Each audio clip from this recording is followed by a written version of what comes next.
શું કહેશો રાજબા? કન્વર્ઝેશન આપે સાંભળ્યું, આપની એવી ઈચ્છા હતી કે ભાઈ મારે ડિબેટ નથી કરવી, એકલાને વાત કરવી છે કે કલાકારો સોફ્ટ ટાર્ગેટ થાય છે. મારી શરૂઆત જ ત્યાંથી હતી કે ભાઈ ગમે એના અત્યારે તો સોશિયલ મીડિયામાં તમે કંઈક બોલી ગયા હોય તો સીધા સોફ્ટ ટાર્ગેટ કલાકાર થઈ જાય છે. એનું કારણ શું?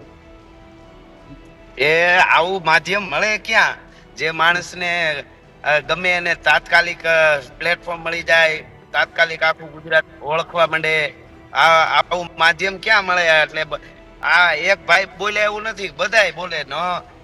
સોશિયલ મીડિયા વાળા ઓલે અમુક રીલું બનાવવા વાળા, બીજા સીધા. હવે મેન મુદ્દો કોઈ કર્યો હોય ને, દાખલા તરીકે આગળ કોઈ નેતા, અવાજ આવે છે ને મારો બરાબર? હા, આવે છે. અવાજ આવે છે?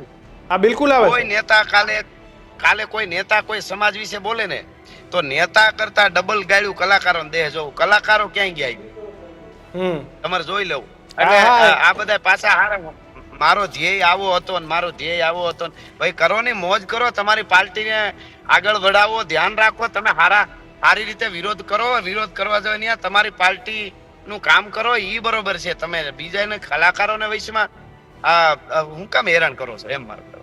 રાજભા, તમને લોકો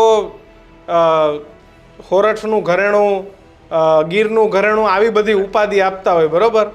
અને એની વચ્ચે લોકો આવી રીતે પણ જ્યારે કલાકારો માટે બોલતા હોય તો કેટલું લાગી આવે.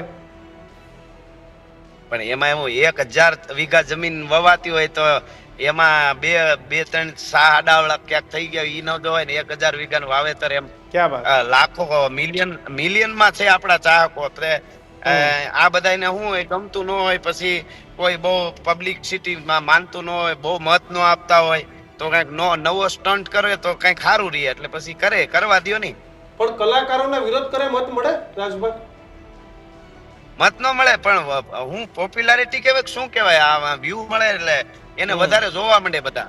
હા, લોકો ઓળખતા થઈ જાય કે આ ઓલા જ ભાઈ છે જેને આ કલાકારને આવી રીતે કીધું હતું એમ. હા, એમ. એટલે એ રીતે કરે તો મેં તો નક્કી કરી લીધું હમણાં. મને યાદ નથી, હમણાં હું હવે આવું બધું આવ્યું વિડીયો મૂકી, મેં કવિતા લખી છે, બહુ સરસ છે. હું થોડાક દિવસમાં હું મૂકી તો તમને બે શબ્દો જરા કહી દો ને. 2-3 શબ્દ, આખી નહીં, 2-3 શબ્દો કયો.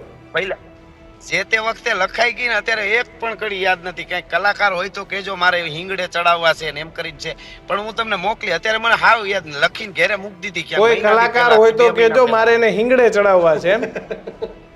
હા, હિંગડે કોણ ચડાવે? એના અર્થ અદ્ભુત છે, પણ હવે ભૂલી થઈ ગઈ. હું બહાર છું ને કવિતા ઘેરે છે.